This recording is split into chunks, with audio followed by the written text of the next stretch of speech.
To the next NFC South game, Tampa Bay Bucks 29, Atlanta Falcons 25. A lot of excitement in this game. It was back and forth. Bucks moved to 6-7 and now have the tiebreaker in the NFC South, so they're technically in first place. Yeah, but the entire division except Carolina is at 6-7. And the Falcons fall to 6-7. There was a complete flip in the 4-5 seeds in the NFC. So coming into the day, if the playoffs had started yesterday, the Falcons were going to host the Cowboys in a 4-5. Okay. But now it would be the Bucks hosting the Eagles in a 4-5 matchup.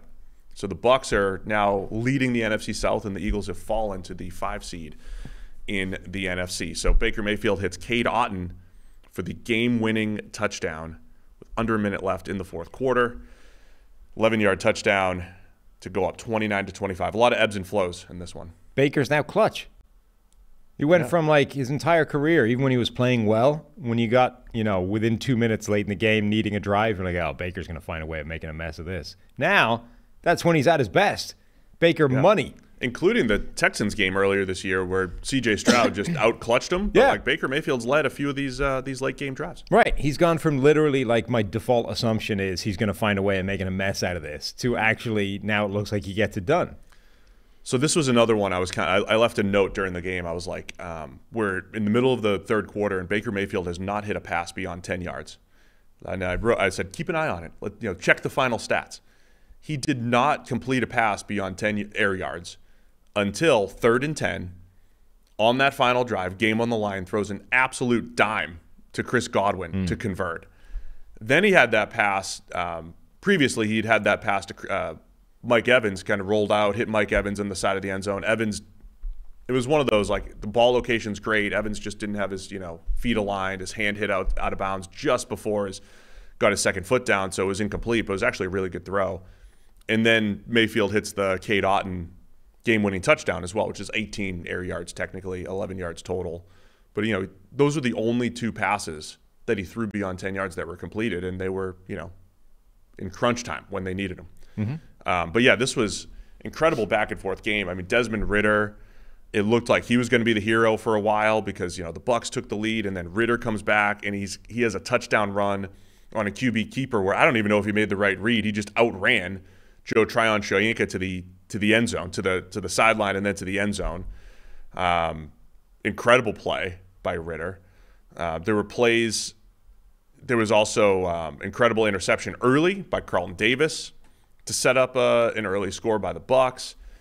Antoine Winfield had a great play and a strip sack for a safety. Like, there were a lot of game-changing plays. Bucs came back with a 30-yard screen touchdown to Rachaad White like they did a few weeks back on 3rd and 9.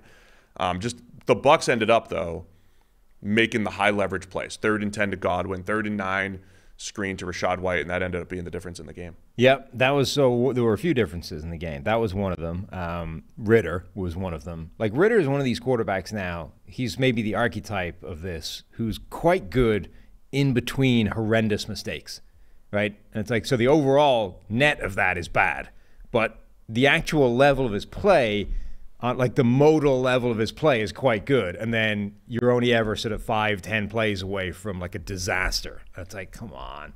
If you just stop doing that, and some of them are so bad, like so obviously bad, just don't do that and you're okay. Like the safety was a bad play by him. He's just so many of these punctuating his play. But other than that, he's not terrible. It must be incredibly frustrating from a coaching point of view. But the difference between him and Baker was those bad plays. There were a couple of officiating calls late in this game that both bounced Tampa Bay's way instead of the Falcons.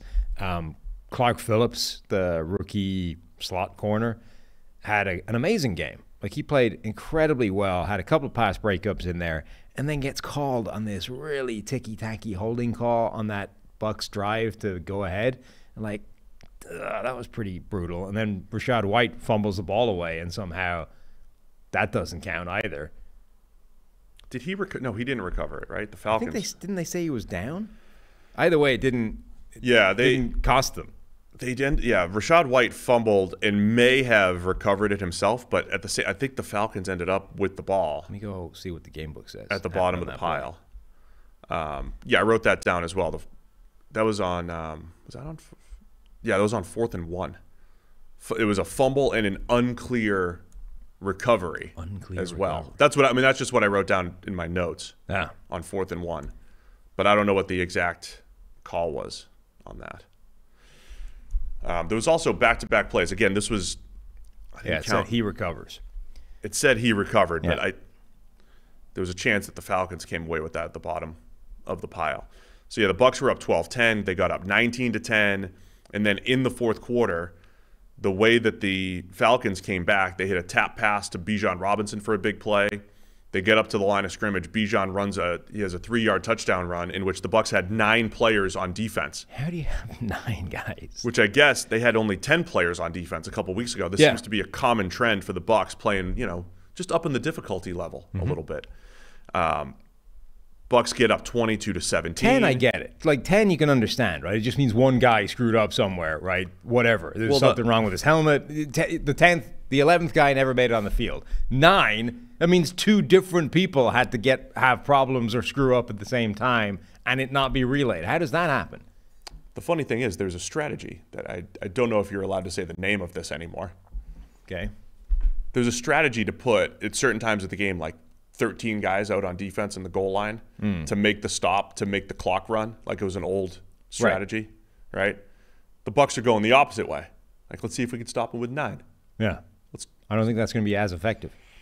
So yeah, and then it looked, so the Bucs get up 22-17 with a field goal, and then Ritter has that keeper for a 6-yard touchdown to go up 25-22 after they get the 2-point conversion, and so the Falcons had the division. They had a chance to go up 2 games in the division if they could stop the Bucs, but no, Baker Mayfield drives them down. 12 plays, 75 yards, as I said, highlighted by a 3rd and 10 absolute dime to Chris Godwin, and then another dime on the 11-yard touchdown to Cade Otton.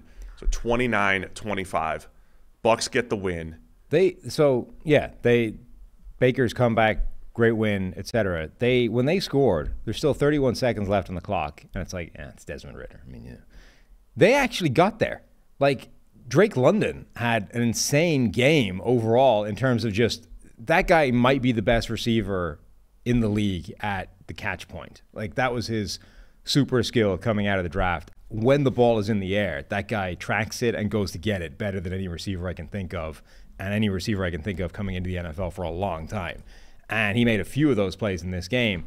And so they get into range. I mean, their final play is from the Tampa Bay 31-yard line, right? Yep. So we can get it to the end zone there pretty comfortably.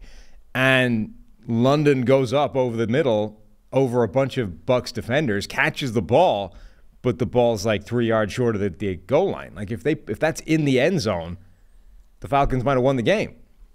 And that's where, look, if you're drawing it up on paper and everything that we cited about the Falcons playmakers coming into the season, Drake London ended up with 10 catches for 172, including that one that was short of the end zone. But London had a big game, did have a drop in there that was key. But Kyle Pitts broke free for a 36-yard touchdown. He had 57 yards. Bijan had 5 catches for 54 yards. Like, this is what they should do if you're the Falcons. They got their playmakers involved. But run game was inconsistent for the Falcons. Even without Vita Vea playing for the Bucs, their linebackers played really well, Tampa Bay, with Levante David back. But yeah, the Falcons but they still couldn't put it all together, man. Defense let them down, I think, at the end. And they slowed down Mike Evans, too. Evans had only 1 catch for 8 yards. Again, he had that pass that he could have caught for a touchdown. It feels like a missed opportunity for the Falcons, and the Bucs really taking advantage down the stretch there. Because Mayfield was not having a good game. Again, wasn't connecting on anything down the field until crunch time. Anything else? No, I mean, I thought Rachaad White had a really good game other than that fumble. The fumble, it was unfortunate because he'd been having a really good game up until that point. It didn't end up costing them, so I guess it works out in the end. But Rachaad White, I thought, had a great game. Drake London had a great game. Clark Phillips had a great game, despite that weird ticky-tanky call that I don't think was really holding. So those were the players that stood out, I think. So the top of the NFC South is everybody 6-7. Bucs leading the division with the tiebreakers at the moment, and then the Falcons and Saints at the 10 and 11 seeds in the NFC at 6-7. Do we need to bring Steve Kornacki on here? Yeah, we need You got it Kornacki. covered. I was thinking, Should they just make the screen higher so he doesn't like he's got to have back issues. We could wheel Parker out here, and he could just, while we're doing the show, like we don't even need to cut to him. He could just be doing the whole thing, like in the background. I mean, we do all the way through. We do power his segments on Football Night in America. Yeah, so it's really like a natural. I mean, we've got the TV thing right over there. We could, I mean, now look, and then it wouldn't matter that Parker doesn't really work, and it would take 4 or 5 stabs to make Nobody the thing knows who Parker function. is. Parker's the giant useless TV we have over there. The big giant useless TV. Yeah. That was an impulse purchase after a Reds game on an afternoon. Yeah, and became obsolete after about 3 minutes. I don't even think we know the password to get into it anymore, to be honest.